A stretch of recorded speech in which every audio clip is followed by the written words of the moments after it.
no. So everyone, this is my mom. Oh gosh, I got my Lori. glasses. This is my mom, Lori, and she is amazing. I love her, and I'm excited to do this video. I asked her if she would be interviewed by me, basically, and talk about what it was like to be a mom of young kids. She has 4 of us, all different ages and Definitely personalities.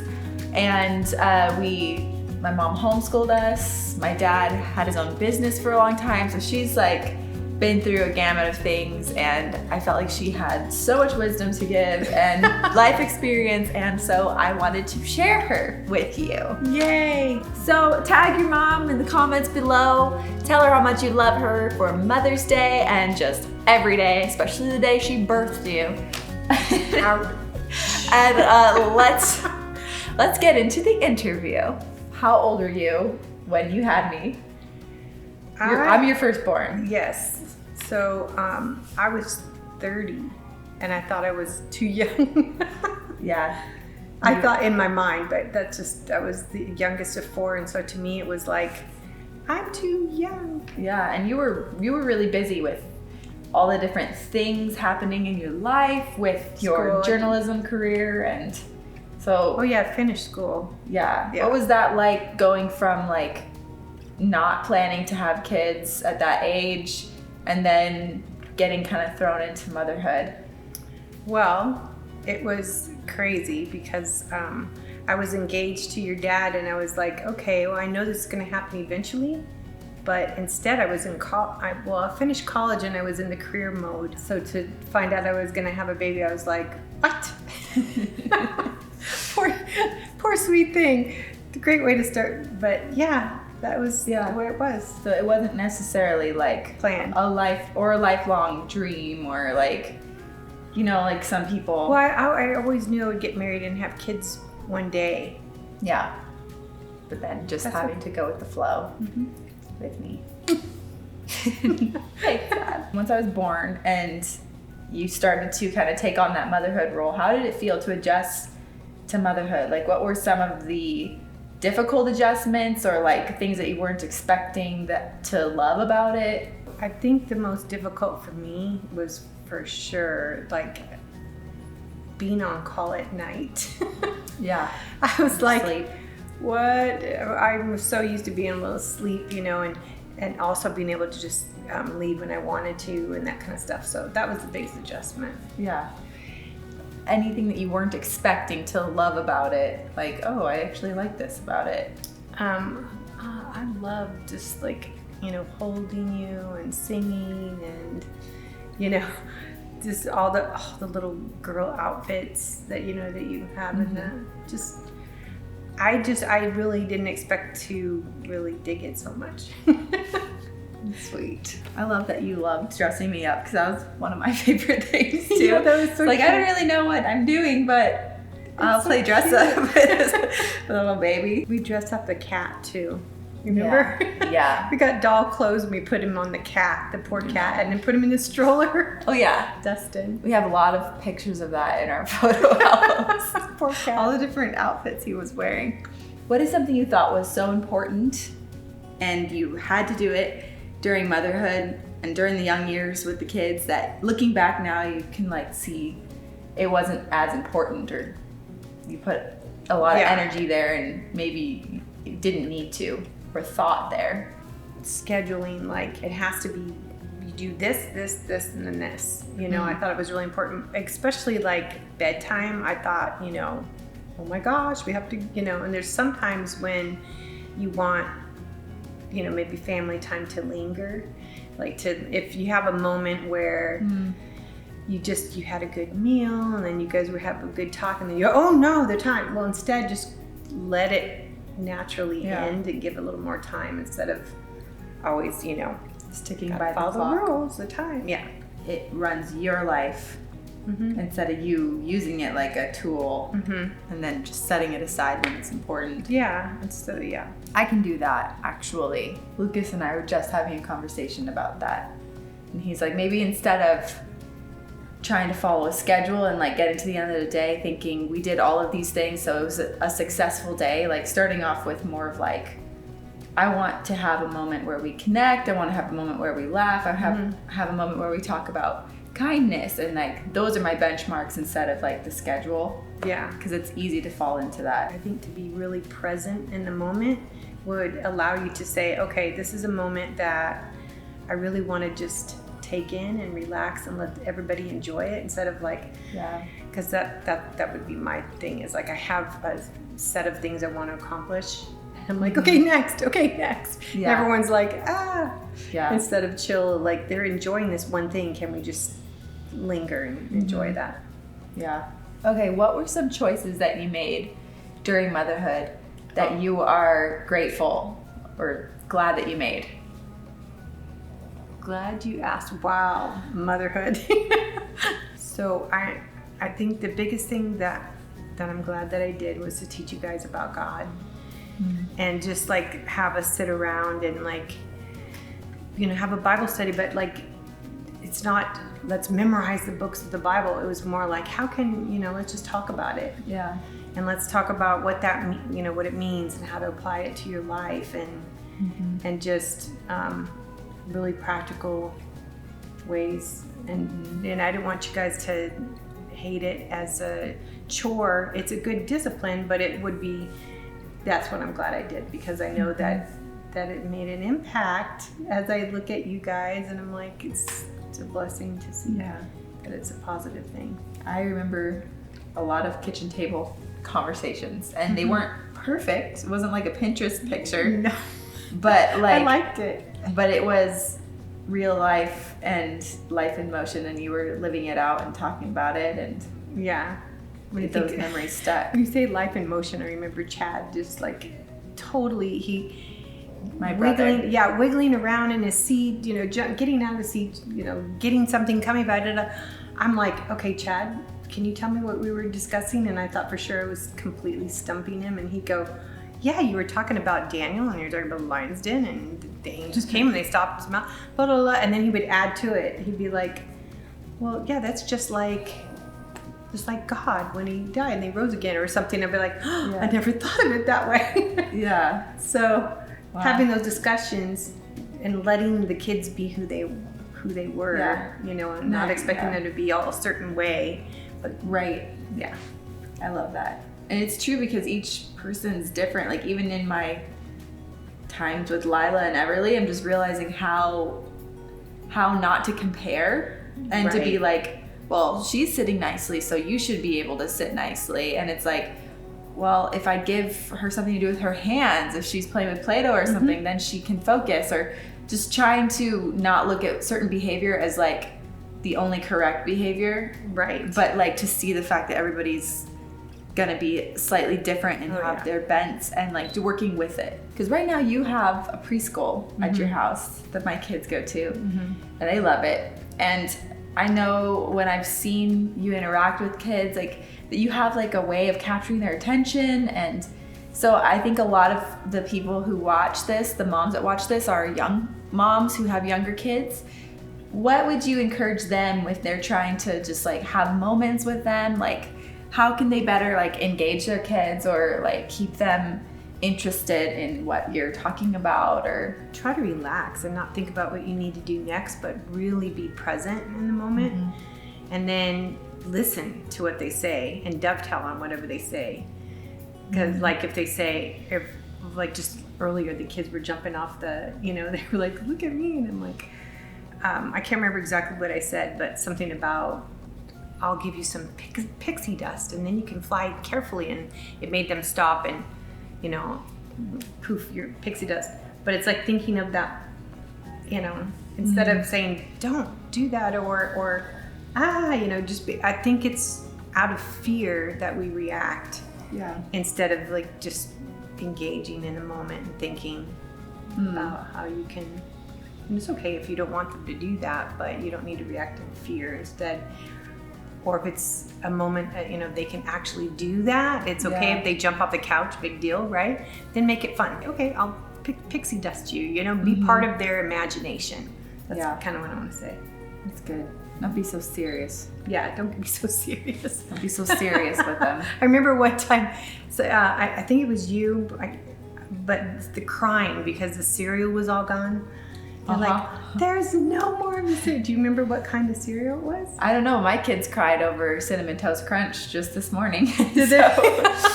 And so instead of, I'm like, oh my gosh, it's really gone. I'm looking at the bottom of the box. I think, and only a crumb. There is just a crumb. And then instead of, making fun of it, I was like, I wish I had enough cereal that we could pour the whole box of cereal into this whole room and you guys can go swimming in cereal, Mm-hmm. Wouldn't it be fun? You could eat it along the way. Yeah. They get them, you actually turn from crying into laughing because of your imagination. Yeah. It's so good. I didn't have fun. Yeah. Have fun with your kids. They're not little forever, and so just have fun. I didn't remember that you did that, but it definitely left some sort of. It could have been one another. It could have been with Jenna. No. I just mean like that type of playfulness because I've noticed with my kids like that. I don't realize I'm doing that, but I try. Like we'll have this game called it's like just the what if game, and we just kind of build on each other's crazy idea. So we'll be like, what if ants were the size of horses? And then Lila will be like, and then we could ride them, and they could be like our.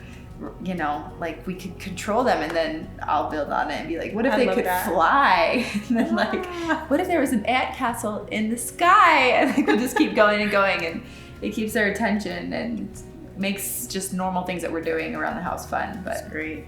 What is some of your favorite moments of being a mom? My favorite was when you guys would entertain me. When we'd play like some Christian music usually, and then they would make up a dance and you would spend a long time practicing. That's the part I like because then I could get stuff done. And I'm like, I remember. And then I tell them to set it all up so I can come watch you. And I just loved it when you guys would do dances and plays. Sometimes you could be bossy. All your home videos are like me dragging. It's like, come on, you go over here and you go over here. But there was this gifting. All that just kind of reminds me. Some of the things that might bother you about your child, you might be like, yeah, why are you being so so much like a director, and you're just being. In reality, look at them as a director, not as a bossy child. Like take the negative and think, you know what, this is probably a gift that's being misused, and that needs to be shaped into what it really is. That's good. So, not that you were like that. No, I was. Bossy. There was times where she was bossy, but you know what? The plays would end up pretty good, and everybody had their part, and usually you would have the biggest role. No, I'm just kidding. My gosh, of course I did. Well, you're the oldest. I mean, by far the oldest. So it was fun. It was great. I just have a visual of pulling Jenna into a room. Like she's like, I'm done, and I'm like, nope, no, we have to practice. And just pulling her, it's like my little sister, into the room to practice this play with me. It's all caught on film, so there's no denying it. What were some of the hardest moments, or what are some of the hardest moments of being a mom? The same hardest moments that you guys have, which is when they start to fight. And like, especially when you set something up for them to do and you're like, oh, this is going to be great. It's going to be so much fun. I can't wait. And then they're like, no, you. And you're like, wait a minute. We were going to have fun and now I have to go discipline. And so to be able to control your own disappointments, and say, okay, I need to breathe. Sometimes I would literally have to leave, go into the bathroom, maybe yell in my own hands, scream, and just go, okay, really ridiculous. You're out of control. In your mind, you just need to breathe. And give it to God and say, okay, God. And then He'll clear my mind and say, look, that wasn't a big deal. Just do this, that, or something else. Oh, okay. Then you can leave and go deal with whatever it is. Because sometimes their anger can, no, iron sharpens iron. Anger sharpens anger if you don't, if you're not aware that could happen at any moment, even at a happy moment. So remain in Him, remain in the Spirit. So, and I'm not being religious. I'm being practical. Remain in Him. I think if you allow him into every aspect of your life, you know that verse that says, trust in the Lord with all your heart and lean not on your understanding. In all your ways, acknowledge him and he will direct a path. I had a visual of a small group of people sitting, you know, talking in a circle. And someone comes in and wants to join the circle. And you go, just a minute, you know, and you put your back to them. Yeah. Instead, you acknowledge them and you're like, oh, come be a part of my life, my circle, you know. And so let God into your circle and let him into every aspect, even when you're angry, especially, you know, quickly just leave the room and deal with it. And then that way you won't deal with it on them. Yeah. Next question is, what is one thing you would go back to your young self and tell yourself, your start of motherhood or different points in motherhood? What would you want to tell yourself? I would tell myself, you are smart and you are clever and creative, and it's okay to be confident, because as long as everything that you're doing like with the purpose of bringing glory to God and not yourself, and then it's good. The lie that the enemy would tell me all the time is like, you don't know, or somebody else has got it more figured out than you. And then you're like always, you know, ask other people or try to, instead of just going, okay, I have everything I need. Yeah, it's enough. And you know, I don't need to be perfect. I'm enough, and God is, because he's enough, and he'll give me what I need. Yeah, that's good. Okay, what does it mean to you to be a good mom? I think I said it like earlier. It's more, instead of trying to be perfect, allow his perfect love to come into everything, and allow, like I said before, you know, no matter what you're going through, no matter what crazy mindset, you know, if you might be thinking something insane, something mean, something, you know, unhealthy, you still bring him in, allow him to change your stinking thinking. Fear would keep me from being a good mom. Like I would, it sounds crazy, but it's like the fear of not being a good enough mom would actually play itself out. Like become a reality the more you meditated on it. Like I don't know what I'm doing. Why am I qualified? And I heard Kim Clement one time when he was encouraging himself in the Lord. Kim Clement was a really amazing prophetic worshiper, and he says, I am qualified by the Lord. You know, and you know, really I can imagine like being younger and look in the mirror. I am qualified by the Lord because he made me the mom of these children. And I know what's best for them because I'm qualified. He made me their mom and gave me everything that I need. That's so good. And so kind of on that note, like if there's any moms watching right now who currently are feeling down on themselves and feeling like they don't have what it takes, what would you say to that woman having coffee with you across, you know, the table, saying like, I don't want to do this anymore. Like, I don't feel like I'm cut out for this. I would say, you know, we feel all kinds of things. Feelings are fickle. But take a deep breath and know that he has qualified you. He has made you the mom of these children, and he will give you everything that you need. And you can do this. You can do this. You can do it. Well, I just wanted to say thank you so much for being the mom that God made you to be for me and for my brothers and sisters. I know that they agree with me when I say that you were the best mom, and not because you were perfect, but because you were. My necklace has been backwards this whole time. Not because you're perfect. I was like, no, you weren't. Sorry, no. Not because you're perfect, but because you cared and you put everything you had into it each day. When I am in the midst of motherhood and it feels like this never-ending thing, and I feel like it's not producing any results that I can see or know, I think about you, and I think about the relationship that we have and the things that you poured in my life, and how that was just compound interest, you know, each day. And just so thank you for pouring in. And being there for me and all my crazy stages as a teenager and as an adult. Like, it's still being supportive and being a word of encouragement always. It was my pleasure. It Aw, was my I pleasure love to you. mount my kitties, all my kitties. So I'm sure you were encouraged by my mom. How could you not be? She's the best. Go ahead and hit that like button and subscribe if you want more of this kind of content. Have a wonderful weekend, a wonderful Mother's Day if you're watching this around that time. Tell your mom that you love her, and also give yourself a big hug, because, especially if you're a mom, because you are giving your all day in and day out, and it is not easy. So we love you. Have a wonderful week, and we'll see you next week. Bye. Bye.